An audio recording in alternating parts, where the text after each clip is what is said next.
Every year in the NFL, it's a new team. As far as goals go, we have one. Putting a f***ing ring on our finger.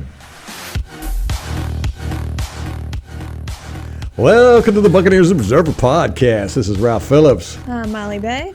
Today is August 16th, 2021. We have, 24 days to kick off. That's kickoff of the regular season. We had preseason game number 1 Saturday, and I enjoyed it thoroughly. It was so much fun. It was fun. It just felt so good to see those guys again. Yeah. To have football, like real football. And I thought they played hard, and it's good to see. It was good to see. I mean, as Bucs fans, I think that we harp on the regular season so much, those records, but we've been through some really painful preseasons too. Yeah. You know? Yeah. Like, think about how bad the regular seasons have been at times. Preseason, worse. Yes. So, it's nice to have a preseason with decent football. Yes. Want to warn everybody, we have moved stuff around. In case you can't tell, Molly's desk is moved around and everything. So the audio might be a little messed up in the video. So we're working on everything. We just wanted to get this podcast out, not spend too much time fiddling around with it. We've already spent way too much time fiddling around with it. We moved her microphone up top because that microphone just looks so huge in front of her. It's like bigger than my face. I know. Like, look at that. Well, you're so small and dainty. So, we put it over top and actually out of the camera angle, and it just didn't work right. So we're going to try and fix that and get everything going. So bear with us. All right, we got a good show for you today. We're going to cover, most of the show is going to be covering the preseason game, but we do have some news that Molly's going to share with us. Before that, though, fact checks and follow-ups. This is a short one. I'm trying to get them shorter and shorter. The first one was like 20 minutes. Last one we did was like 10. Maybe eventually we'll just quit talking so much shit about stuff we don't know about. I mean, probably not, but probably not. That would probably cut down on our fact checks and follow-ups for sure. Well, what fun would that be? All right, fact check. Molly, you were wrong. You said that Ryan Smith was at the Titans. He is not. No, I said he's at the Texans. No, you said the Titans. But he's at the Texans, right?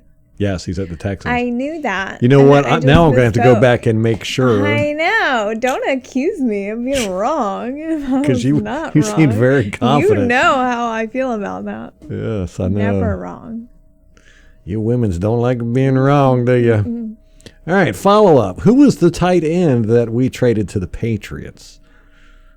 Anybody? It was Tim Wright.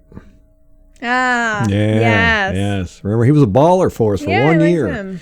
He played receiver at Rutgers under Schiano. Schiano man. Mm-hmm. Yeah, he was a Schiano man, one of the originals. And he was an undrafted free agent. We picked him up in 2013. He played for us. He had 571 yards on 54 receptions and 5 touchdowns. So, not a bad stint for a freshman tight end who just switched to that position. Anyhow, we traded him to the Patriots the very next year, 2014. That's when Lovey came in, I think. Yes. And you know what we traded him for? Oh, no. Somebody awful. What was it? Logan Mankins. Oh, okay. Yeah. Good not trade. Somebody awful. Yeah. That's a very good trade. Should have figured coming from New England. Yes, we ended up giving up a 4th round pick for him too. So wow, that was a good trade off if you ask me. Yeah, fair, I think. Now Tim Wright ended up having a interesting career in the fact that he went to a few teams but never really did anything. He was released June 11th, 2015 by the Patriots after playing with them in 2014. He gathered 200 and some yards and on a few receptions. But we picked him back up off waivers. Oh. June 12th, very next day. Huh. And then we traded him to Detroit for guess who? Stop it. All right, hold on. Let me think about this. No, I don't know. Kicker Kyle Brenza. Who? Kyle Brenza. You don't remember we had him for a little bit? Yeah. We traded for a kicker? We traded Tim Wright. Oh, God. So we got him as an undrafted free agent, kept him for a year, traded him for the Patriots, for Logan Mankins, picked him back up when they cut him. Then we turned right around and traded him a month after we picked him up for a kicker to Detroit. Now, we traded him August 31st to Detroit. They released him August 28th, 2017, but he only played with them for a limited number of games. He played with them in 2015. He ended up getting hurt and didn't do anything. He didn't play with them for 2 years, but he was still on the team. He ended up being signed by the Chiefs April 9th, 2018, after he was released by the Lions. But then he was released September 1st, 2018. That was the end of his career.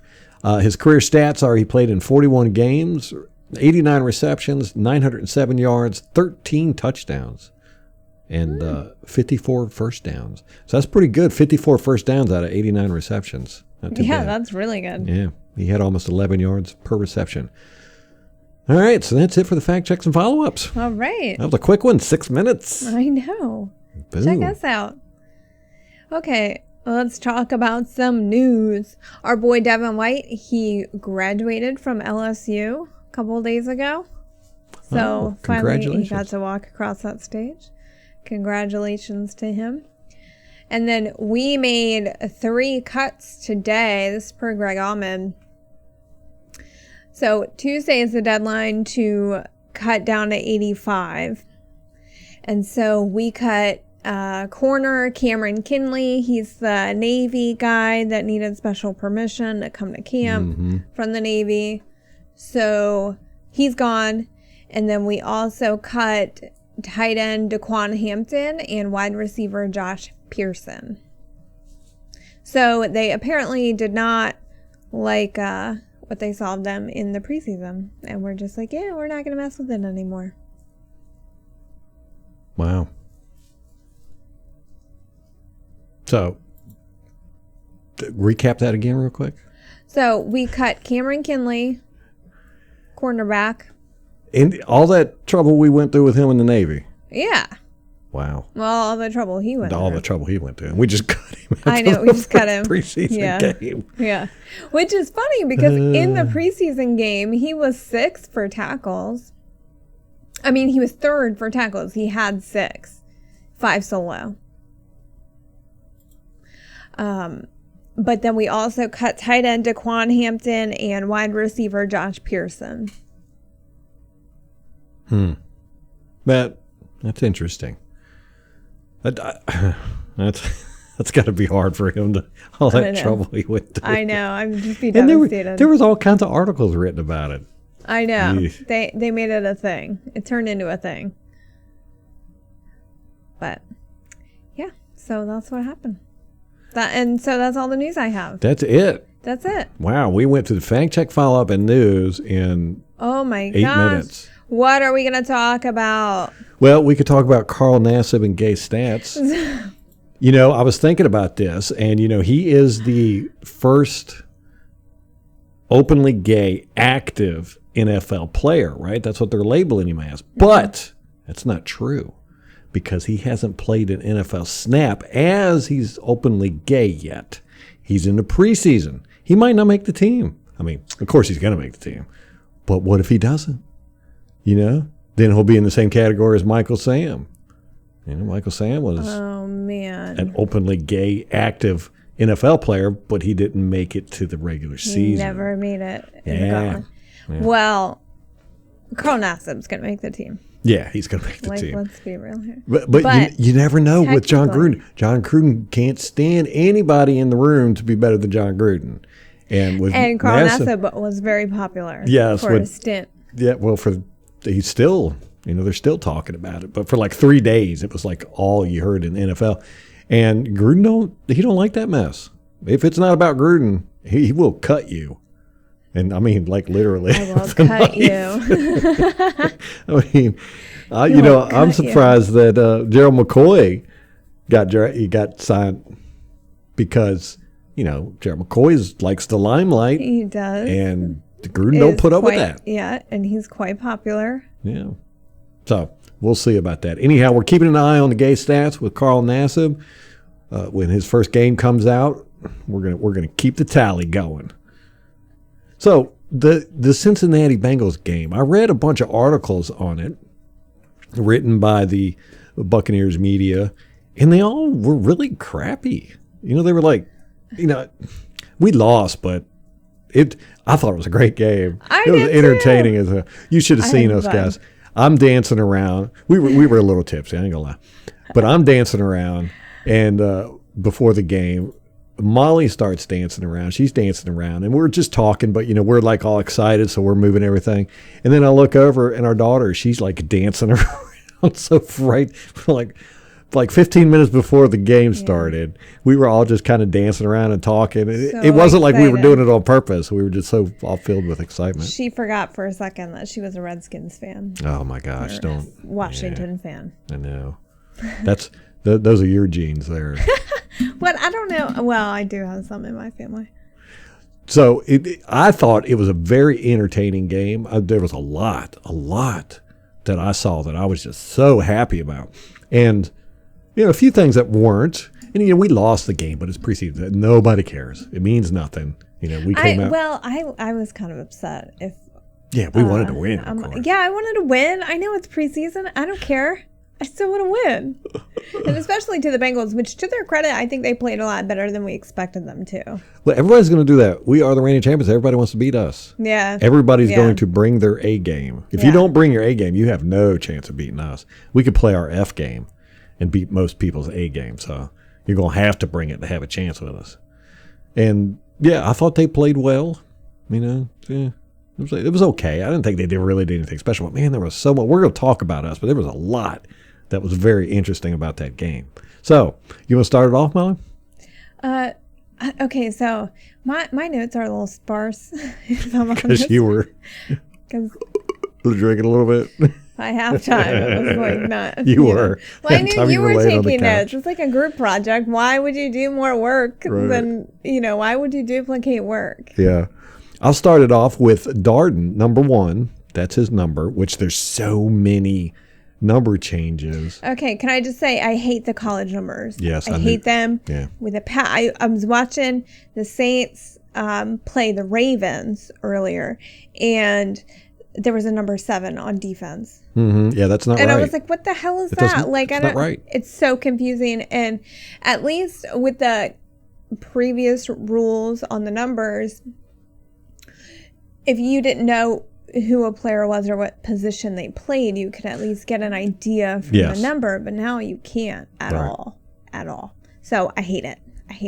Yeah, I'm not a big fan of it either. Now, Legarrette Blount changed his number to number 7, and that really threw me. I was like, what? Fournette. I mean, Fournette. I was like, is Legarrette Blount still in the league? Who is he playing for? What are we talking about? Yeah, I was just like, ugh. I don't like it either. Don't like it. Because like you said, it's, you can tell the position by the number, and now they're just going to screw that up. So, number 1, Darden, he was the first kick returner out there, and he didn't do anything. It was horrible. And we got a penalty on that and ended up starting off on the 10, so that wasn't very good. Our special teams, not very impressive. I know they put a lot into it this offseason, but it didn't look like it improved any. There was actually a big return they got, I think like 30, 40 yards. And it just looked so much like, us on special teams. Yeah, they had a 40-yard kick return and a 23-yard.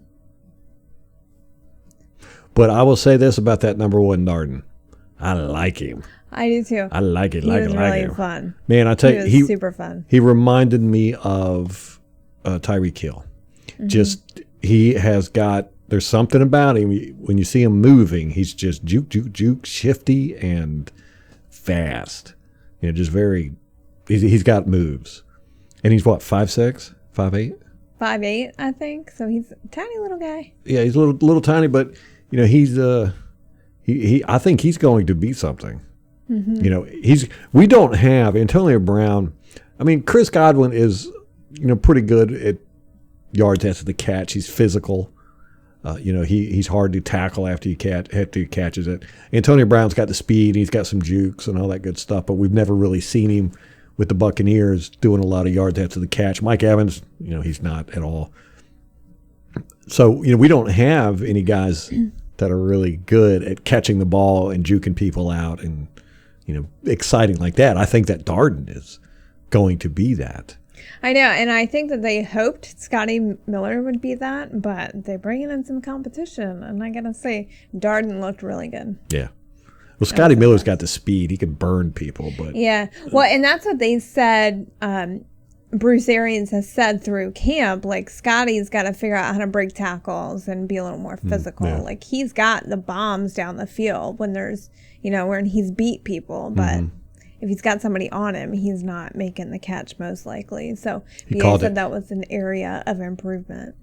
Arians called it grimy catches, and I've noticed all the sports writers have picked that up. They love that. Like grimy catches. Grimy catches. I do too. Yeah. Rondé Barber was the announcer, and it was great. He did a great job. And one thing he said that really hit me, he's gotten so much better over the years. When he first started announcing, he was really bad. Had a lot of pauses and stuttering.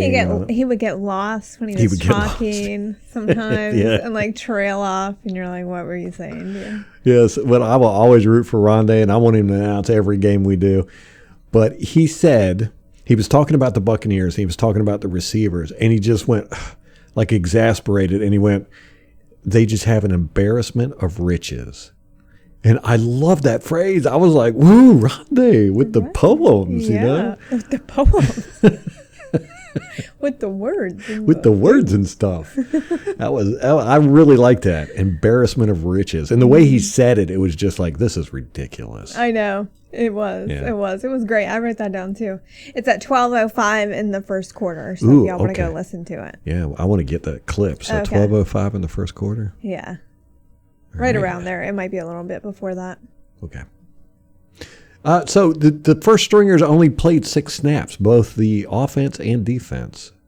Basically one series. Yeah, and they didn't really do anything with the... Tom Brady got sacked. So, great. Yeah, Wirfs got beat on that one, if I recall. Yeah, that's... Giovanni Bernard did good. I think he had 4 snaps, and 2 of them were first down catches, for like 10, 11, 12 yards, something like that. He had 16, was it a catch? He had 16 total yards receiving. He had a 9-yard long, 2 receptions, 2 targets, so he caught both of them. Yeah, and both of them were for first downs, I'm pretty sure. He did really good. That's what we got him for, to be a pass catching back. He's very good at it, and he did well. But, yeah, like you said, nobody else really did anything. But, what do you expect out of 6 snaps? Yeah, I agree. I was really happy with the second-string defense. I thought they were really impressive. Yeah, there were a lot of things on defense. Antonio Hamilton. Yeah, 22. I really like him. And I asked, where did we get him from? Did you... I have it open right here. I can figure it out. I've got it. Oh, you do? Okay. Yeah. He came from Kansas City. No. Yes, he was with the Chiefs last year. Oh, my gosh. This is his 6th season. I know. Right. Wow. But he's only played in games for 3 seasons. The first 3 seasons he was with the Giants. He didn't play any snaps. Wow. So he was with the Giants and then went to Kansas City, and then we got him. But yeah, he was all over the place. Yeah, I really liked him. I did too. He was a good find, good pickup.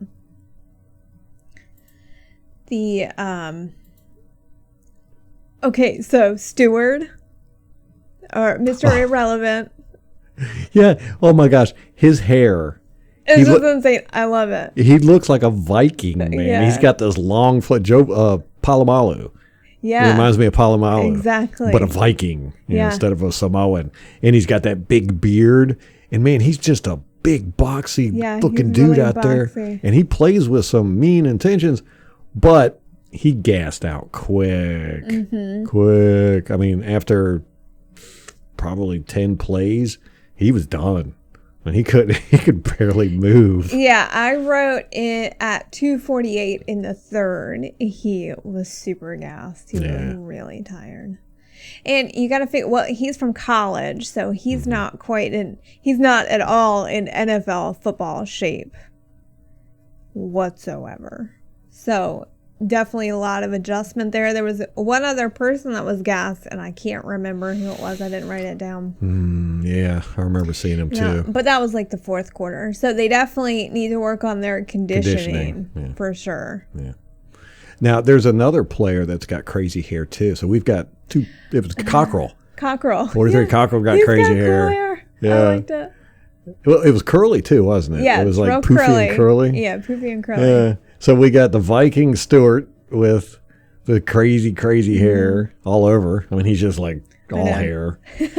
And then Cockrell with the crazy. And you brought up Underwood in the last podcast. You remember him with the crazy hair? He had that kid and play haircut. Hey kid, where's play?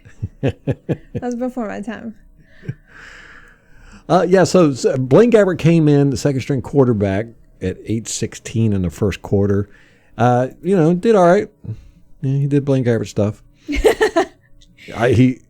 And then Ryan Griffin came in, threw 2 interceptions, right? Yeah, and got sacked. And then his rating was 25.8. For comparison, Blaine Gabbert's was 71.8. So he just nailed it. And then Kyle Trask, his was 39.6, so not much better. I liked Kyle Trask. I really did. Now, Molly didn't like him because he ran. I thought he ran too much. I thought he was too skittish. Did you rewatch the game today? No. That's what I really liked about him was he stood in that pocket with guys coming at him, and he just showed no fear. Yeah. And he threw some dimes. Long bomb dimes. They were incredibly good, but the receivers just couldn't. They were bouncing right off their hands. Yeah, 2 of them got intercepted. That was Trask that threw 2 interceptions? Yeah. How many did Griffin throw? Hold on. Let me look at the stats. Okay, so hold on. The one interception. Both of them, they were trying to thread the needle. No, it was on Ryan Griffin. That was not on Kyle Trask. He did not have any interceptions. It was 2 on Ryan Griffin. Right. Okay. That's probably why his rating is so low. I think that's passer rating. Yeah, he tried to thread the needle twice and just got burned. One time, I think it hit the receiver and bounced up. And then the second time, the 2 defenders collided going for the ball, and it hit them as they were colliding and bounced The one up. defensive back had it, and the other guy hit him, and it squirted up and out, and then somebody else got it. Yeah. So. And we had that happen where, who was it?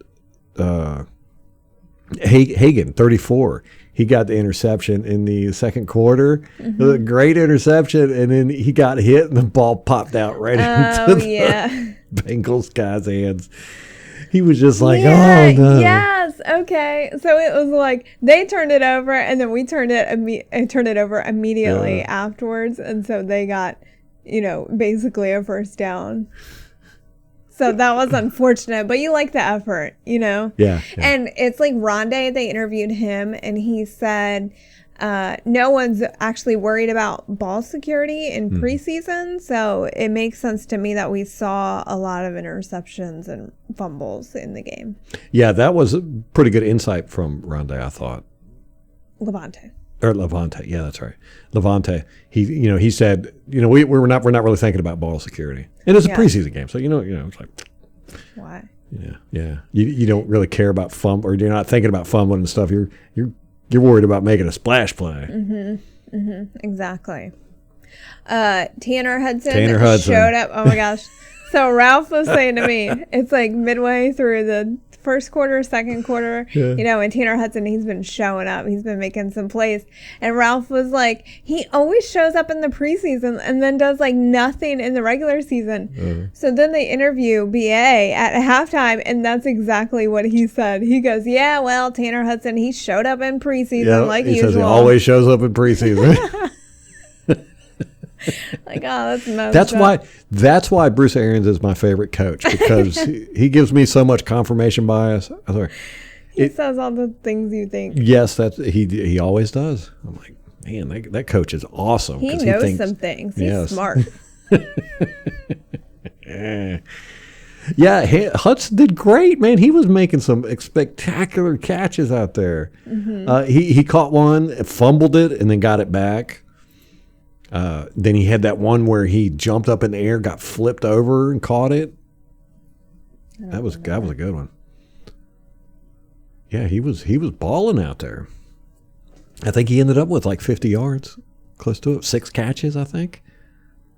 4 or 6, somewhere in there. Let me see. Oh, he had 4. 4. 7 targets. He was our leading receiver. He had 48 yards. 48 yards. Okay. Yeah. That's not bad for however long he was out there. How many snaps did he have? I don't have the snap counts I've got them. Okay. He had Tanner Hudson had 28 snaps. So that's not too bad. Not bad. Yeah. It's half the game now. Yeah. 45%. Okay. So, and then he had 7 targets, so that's a quarter of the snaps he got. Quarter he was of targeted. Snaps, yeah. And then he caught 4. Yeah. I don't know what feed y'all guys were getting if you were watching it live, but our feed was the satellite feed. It appears there was no commercials, and during the commercial breaks, you could hear people talking on the microphones, and a couple of times they showed the booth when they were getting ready to do the in-booth shots. Yeah, they're like fluffing their hair. They're fluffing their hair, getting their blocking right and standing. Not Rondé, but the other one. Rondé was joking, the guy. Yeah. He was like, Rondé was pretend fluffing his hair because dude was fluffing his hair. He doesn't have any hair. Yeah, so that was very interesting. But one of the things we picked up on is in the stadium, they were playing Circle of Life. Oh my gosh. Molly was like what are they doing? Yeah. Like, y'all need some hype music, not friggin' Circle of Life from the Lion King. Like, come on. That was hilarious. Come on. That was in the second quarter. And they did a tribute to Mark Cook on the big screen. They had a press seat open for him in the press booth, there. And Arians mentioned it. It was the first thing he said in the post-game conference. So that was good. A little recognition there. But you could see everything that was going on in the stadium because during the commercials they would do a stadium shot, and it was just a still stadium shot, and you could hear the microphones in the background every now and then and all this. But you could see what was going on the boards, and it was neat. I liked it. I'd much prefer that than watching commercials. The problem is I didn't know, during commercials you get up to get food or go to the bathroom or get another beer. And so I would go, okay, next time they stop playing, I'm going to go grab a beer. And I would get distracted watching what was going on. And the game would come back on. I'm like, shit, I still don't have a beer. That sucks. So that was fun. It did remind me of the old satellite feeds when I first got satellite back in the 90s. You could sit there. They didn't have commercial breaks. So when it was commercial time, or if they were like interviewing politicians or like 60 Minutes and stuff, they would have the cameras running during the whole time. And you'd see the politicians getting makeup on, and they'd be talking and chit-chatting, and it was great. You get a hot mic Yeah, it was all hot mics. Yeah, there's a ton of hot mic moments from the satellite feeds from the 90s. Yeah. I think Clinton got busted with some stuff, hot mic moments. So that was fun. Yeah, I like that. That was on Game Pass. We watched it, right? Yes. Yeah. Yes. Okay. Yeah, so Hudson with his preseason Warrior stuff, I hope he takes that into the regular season. If he gets a roster spot. But if he plays like that, how do you cut him? You're like, he's balling. Because he's seen that shit before. Well, last year might have been a fluke during the regular season. Who knows? Could be. But then McElroy got a touchdown. His competition. Yeah. He got that 2-point conversion. Yeah, it was a 2-point conversion. Which was that was Trask that threw it to him. That was good. That was a good play. I thought when Trask threw that ball, I was like, no. He just chunked it up. He was running. It was a horrible play. But it worked. You can't Whatever be mad works. about it. Yeah. I know. How about number 9? Tryon. Oh, I was like, I don't know who that is because of the stupid number. Could be a Like, linebacker. Who knows? That is a linebacker number. He's a Yeah. linebacker. Yeah. So, okay, that penalty he got was bullshit. Man. Can we talk about how bad these refs sucked? Oh, they were atrocious. They were horrible. They Horrible. were awful. Horrible. Probably the worst. It's preseason for them too. Now, they had the call on Dean, the defensive pass interference, or it was holding, I can't remember. And at first I didn't think it was. They didn't do a good job of replaying. You know, they would show one replay, maybe two from different angles, but that was it. You know, It wasn't a bunch of them. But as soon as I saw it on replay, I was like, yeah, he held him. He did. He grabbed him by the jersey. Whose side are you on? Yeah. That's what I want. You know, I like to try to be somewhat fair. No, you don't. No. It's not allowed. But yeah, the refs were bad. Bad. It's preseason for them too, I guess. So hopefully they'll get all that worked out. It was preseason for the camera crew too. We had quite a few shaky cams. The shaky cam. It was not good for when you're drinking. You're sitting there watching the screen, all of a sudden it's like, whoa, all over the place. So, that try-on, he did a great job. He killed the quarterback. And then they called a penalty, and he didn't even really hit him in the helmet. I mean, the top of Tryon's helmet touched his face mask? Maybe, but I mean, it wasn't during. But anyhow, like Arians said after the game, or I think it was during halftime, he said it was a bad call because the quarterback, it was an option play, and the quarterback was a runner. And I was like, ooh, yeah, good point. Didn't think about that. So, Arians was right again. Did you know that one? No, I didn't. I wasn't really paying much attention to the play, but I didn't know that if you do an option that you're a runner. He might have been outside the box. I don't know. I have to go back and look at it, but it was an option play. I know that, and so if that designates a quarterback as a runner, then yeah, that's a bad call. It was a bad call anyhow. It's just. I know. It's just you have to lift your weight off of them. So basically they all do a lotus pose. If you do yoga, you know what a lotus, none of you do probably, lotus pose where you lift everything up off, it's like you gotta just, you'll see Sue, he's pretty good at doing this now, where you kind of go he tackle puts his with your hands up. chest or belly or whatever. I think they ought to tackle with the crotch. Go crotch first.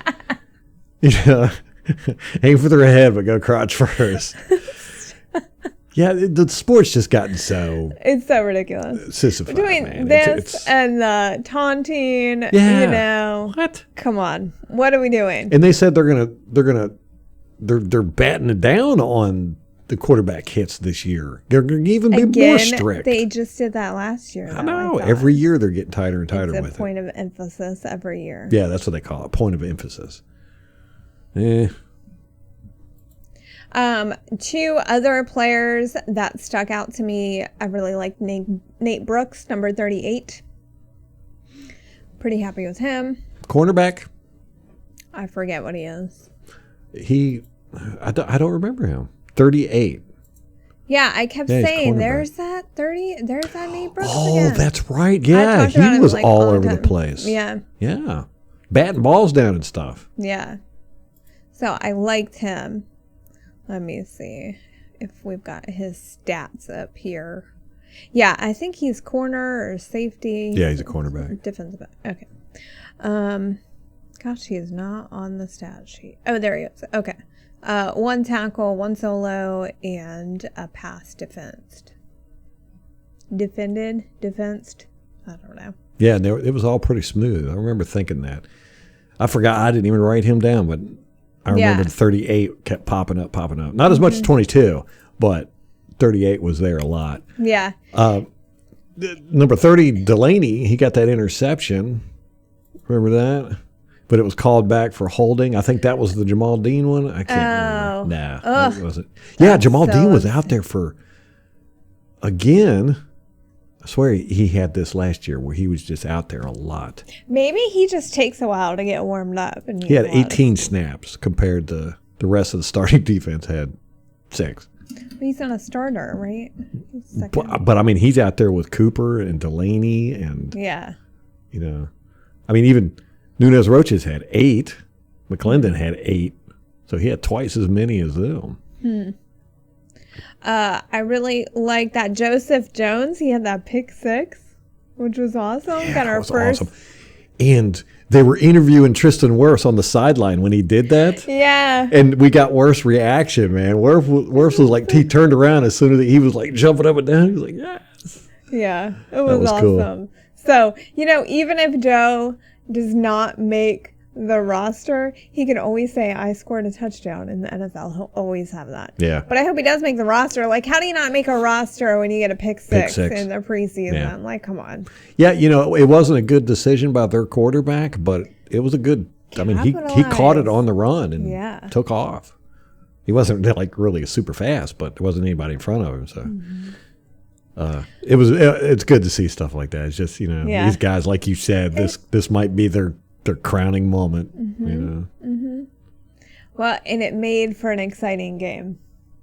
So, and I thought the defense played really well. Yeah. Second, third string. Minus the tackling. The tackling was not good. And we had that issue last year, In the preseason? No, during the season. Remember, I complained about it all the time. I was like, our tackling has got to get better. And it don't look like they've worked on it any. Well, it did towards the end of the season, right? I mean, it got better. Yeah. Once we made our shot into the playoffs, and a little bit before the playoffs, we were tackling really good. But after the bye week, I thought we did better. So Rondé said Cam Gill has been out with a hamstring. That's right. Mm-hmm. So we got a little bit of news there, which we hadn't otherwise gotten. Rondé's in the building, so he's kind of privy to a little more information, I think. Yeah, nobody had said what was wrong with him. Yeah, it was an undisclosed injury. So hamstring. A hamstring. Did you notice the Bengals' new uniforms? No, I forgot. Yeah. I had said it come in the preview, but I just completely didn't even think about it. Yeah, the only thing I noticed was that the stripes weren't as stripy. They looked like lines almost. But I didn't really pay much attention, to be honest with you. But I didn't either. That's crazy. Yeah. It wasn't much of a big difference, huh? Yeah. Now, here's something that me and Molly have talked about. We talked about it all year last year, but I don't think we talked about it on the podcast. But we really want to bring this up. And it's one of those things when we say it, you're going to start seeing it, and it's going to drive you crazy. But why in the world is Maral Javadafar always standing beside Bruce Arians on the sidelines? She's in every shot that you see Bruce Arians. She's there, hovering around him. Behind him. Yeah, right beside him, right behind him. She's always in the TV shot. And she's a assistant strength and conditioning coach. She has absolutely no need to be beside the coach during the game. But this happened all year last year. And to me, obviously it's a PR thing. Somebody is saying, we want to show this female coach on the sidelines as much as possible. My bet would be Darcy, because that's kind of her thing. So you think it's ownership? Yeah. Yeah, absolutely. Because I never see him talking to her. No. But she's always right. Yeah, she just stands right behind him. And she is not someone, she's had interviews, particularly when she was first hired, and she does not seem like someone who's comfortable in front of a camera or who wants to be in front of a camera. Really? Because that's what I wanted to ask. Who is putting her there? Is it her? Yeah. Is it him?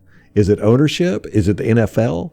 But it's obvious that she is there for PR purposes, and she's in every single shot that you see Bruce Arians on the sideline. You will see her too. Y'all pay attention to this. Yeah. You're doomed now. Every time you see him, you're going to see her. Yeah. So, but last night we were watching that, and I was like, I got to start bringing this up in the podcast because it's just weird to me. I want to know who's made this decision. Yeah. I think it's probably Darcy, because that's kind of her. So you think it's ownership? Yeah. Okay. I would go with that. That's fine. Yeah. Yeah. I was going with it's either Arians or the NFL, but I feel like Arians makes this a point but it's not for the PR stuff. I think it's something that he feels strongly about. Well, yeah. And I think he's the kind of guy, he's not into PR. He's not into bullshit stuff, faking stuff. So he wouldn't do that. So you're right. It's probably ownership. Yeah. I don't think it's him. Yeah. He got too many other things to worry about. Why would he be concerned with PR like that? Yeah. Because everybody knows his stance on it. Like, they do enough puff pieces on it that it's pretty well known. You don't need to have her back there to remind you every game. So. Yeah. Good point. I think you are correct. But it'd be interesting. That's something that if I was in the media and had access to these people and could ask them questions, that would be one of my big questions, because it was something that was on my mind all year last year. It's like, who is it that's got her in the picture, the frame, because she's an assistant strength and conditioning coach. Mm-hmm. She's like, how many of them are there? Right. And they're normally like in the back massaging players' legs and stuff. But shouldn't she be like personal training? Right. She's constantly or athletic training beside and behind Bruce Arians the whole game. Mm-hmm. They got to make sure when the TV's on them, when they got that camera angle, that camera shot, that she's in it. So, it's definitely a PR decision, but I think you're exactly right. I think it's ownership. Well, we should look. There are several other teams that have women on the staff now, so we should see if they do it too. If they do, then it's NFL. Yeah. So I know Washington, San Francisco. I want to say, I don't know with the other ones. I want to say the Bears, maybe. Kansas City. Okay. They've got, I think there's 6. That was 6 in the playoffs. Oh, man. Okay, I've got a list here of playoff. Yeah, we'll do a follow-up. Yeah, okay. Okay, so two of we got Lori Locust on our team too, but she doesn't do that. Never see her. Even when I look for her on the sidelines, because she is heavily involved with coaching. Yeah, she's an assistant defensive line coach. Yeah, so I look whenever they show defensive linemen on the sideline. I always look for her, and she's never there. Yeah, I don't know that I've ever seen her on the sideline. The Christy Bartlett is a strength and conditioning coach for the Tennessee Titans, not an assistant. So that would be an interesting one to see if she's beside the coach. Oh, well, we play them next week. Yeah. So let's look for that. And there's a strength and conditioning coach for the Rams, Chelsea Romero. We play them week 3. So it could be a little experiment we do. Yeah. Keep an eye on it. Interesting. Yeah. I like that. I want to find out. I know. Let's look into that. That would be so fascinating if it's the NFL doing that. Yeah. If we see it somewhere else. Yeah. It wouldn't surprise me. Wouldn't surprise me either. They're very much about image and marketing. Oh, gosh. These days. Yeah. Here lately, man, past few years, they are pushing that. Yeah. So I have a list of the players who did not dress for the game. Wide receiver.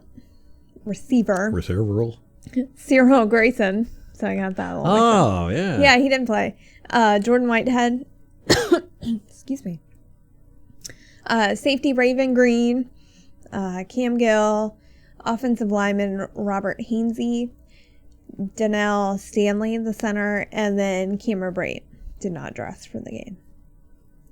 So those guys were out. I don't know how many of them are playing for jobs. Like Cam Gill, he's probably, right? Yeah, I don't know. Yeah. I think him and Ray, I don't know. Well, him and Quentin Bell, I think, are kind of fun. I don't know how many spots they're going to keep in the outside linebacker group. Yeah. I mean, we have JPP, Shaq, and Tryon. Like, those 3 are definitely safe. And then we've got Anthony Nelson, who he's probably safe. And then, do you keep 6? Do you keep 5? I'd say 5. I think that's how many we had last year. So, to me, there's only one spot that's really... And you think Cam Gill? Cam Gill could be playing for it. Either him or Quentin Bell. Man, both of those guys are good. Yeah. Yeah. Yeah, I don't think either one of them would last on the practice squad. Right. And Anthony Nelson, he got 4. He was our 4th leading tackler, had 4 total, 3 solo. How many snaps did he get? You still got that open? Yes. I would go with 8, but I'm not sure. Nelson? Okay. So, yeah, Anthony Nelson. So I think that's going to tell us where they kind of see him, how many snaps he got. Whether I think that he's safe, but I don't know. I think that I was pretty happy with him last year. And I haven't heard BA publicly say anything about Anthony, so. I do not see him on the list. Oh, no, here he is. He got 22. Oh, ooh, so he was that's out a there lot. 31% of the time. Yeah. Huh. Ugh. Yeah. He was at the same amount as Tryon. So he's at that level. Oh, okay.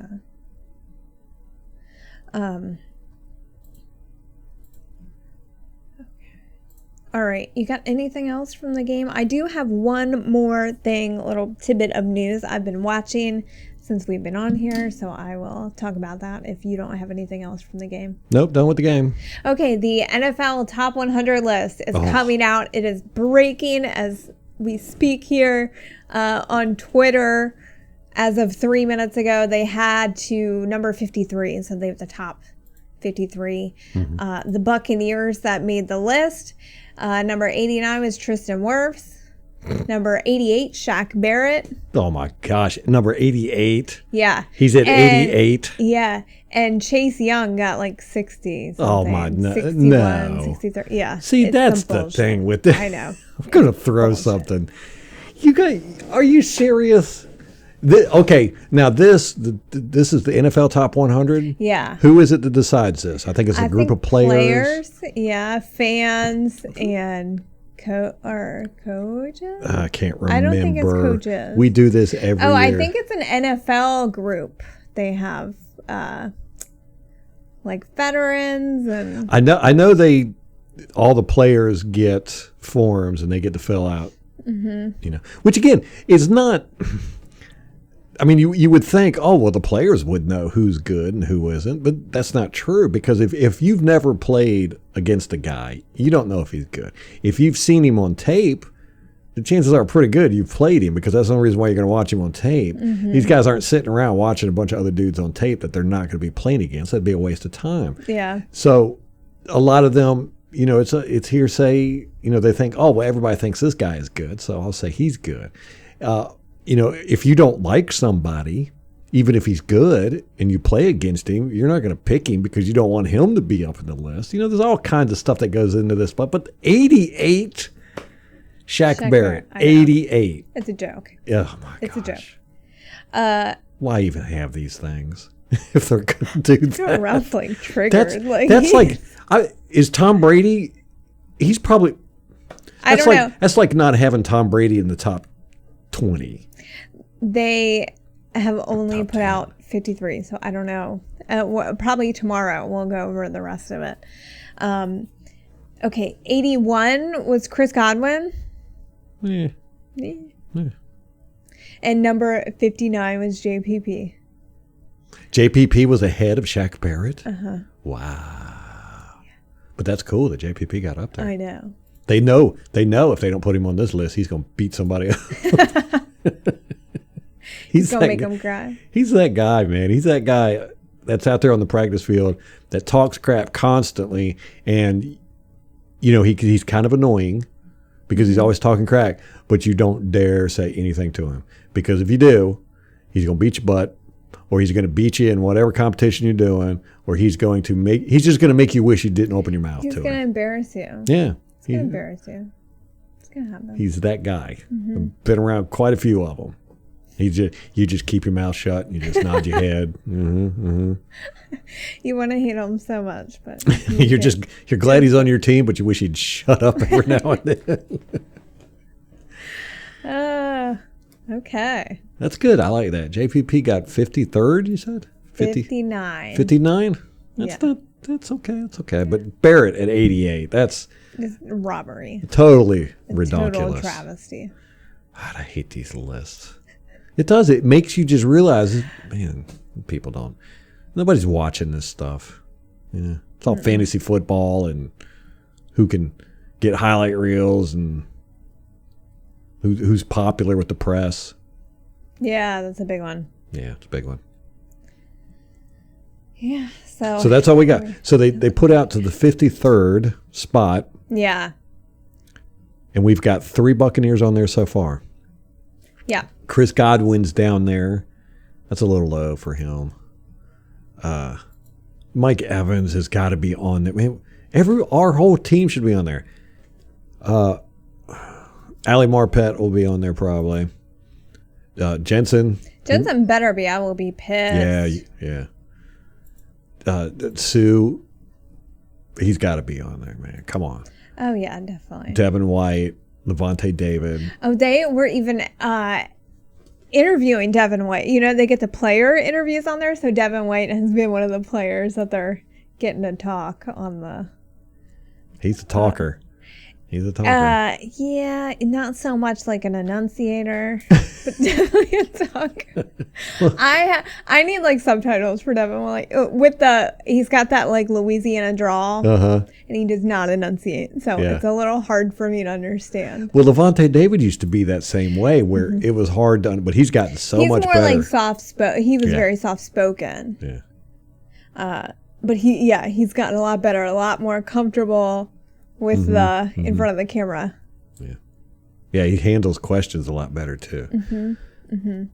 Just doing that player speak. Yeah. So that's exciting. So the rest of it's coming out tomorrow? I think it's airing now. It's airing now. So I keep refreshing the Twitter feed. I think it's being broadcast on NFL Network live, and then they're tweeting it after it comes out on NFL Network. Oh, okay. So are they doing 10 at a time like they normally do? No, they're doing one at a time. What do you mean one? They're doing one Twitter post at a time. They're like 5 minutes apart.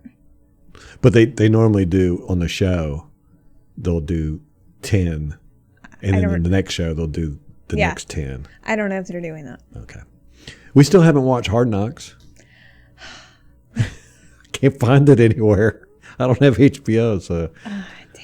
I'm like, it's on our list. We got to watch it so we can see what kind of a mess they're in. Dallas. Make fun of them. Yeah. Will we catch Mike McCarthy getting massages? Is that on there? Sneaking out of the back door to get his happy endings. He got a masseuse in his closet, like hiding when the cameras coming. Oh, my gosh. All right. I think that's about it for us. You got anything else? I do not. Okay, guys, we've got another game coming up. Saturday. The Tennessee Titans. Well, we should be having joint practices this week. Yeah. And in anticipation of that. And is this going to be the week where we play our starters for most of the game? Or is that going to be week 3, preseason 3? It's so weird how it is this year. I don't know.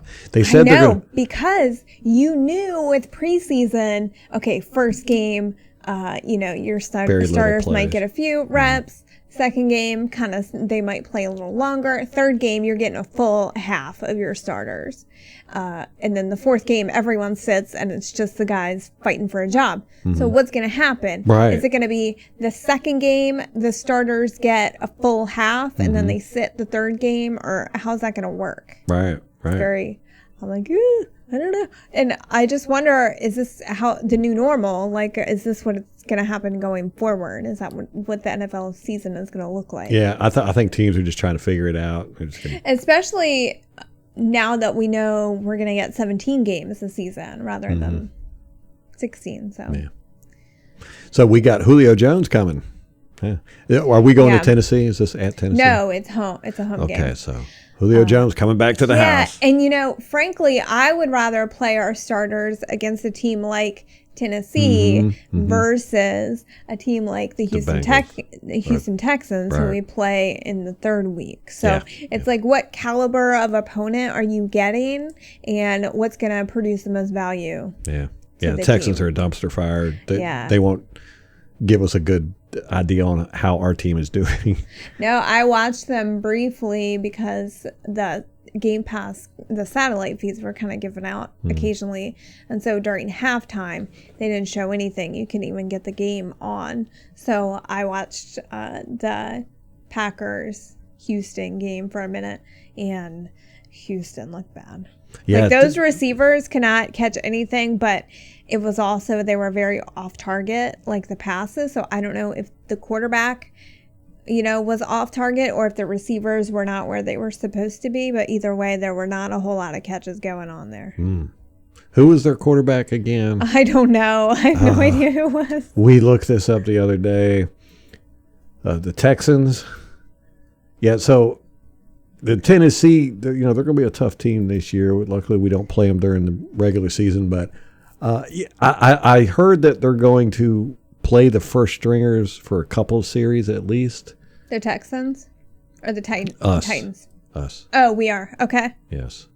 So it doesn't. Tyrod Taylor, he's the quarterback. Yeah. So I just pulled it up. They had and Jeff Driscoll, and then Davis Millis, who had 22 attempts. So that was probably their third or fourth string. No, he's their third string because Deshaun Watson's their fourth string. Fourth stringer.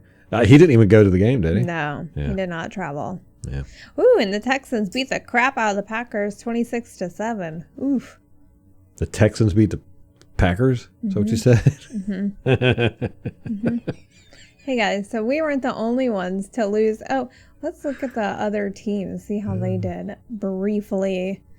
I did watch a little bit of New Orleans and Baltimore. Baltimore won that one 17-14. That one didn't look so great. The Saints did not look very good. Oh, Atlanta. Oh, right. Atlanta. Yeah, they still don't know their starting quarterback between Jameis Winston and Taysom Hill. So they both played. And their stats were almost identical. Taysom Hill came out first. He played. And then Jameis Winston came out second. He played. They both did pretty much the same stuff. I think both of them threw an interception. I think Jameis might have got a touchdown, but Taysom didn't. So their stats are almost identical. So there was no questions answered there. No answered questions there. We won't know until, I think, the day before opening day. Yeah, I think so too.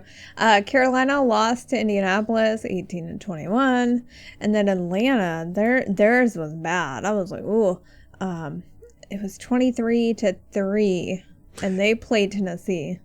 I remember we watched part of that, and you were like, you can't even score a touchdown in preseason?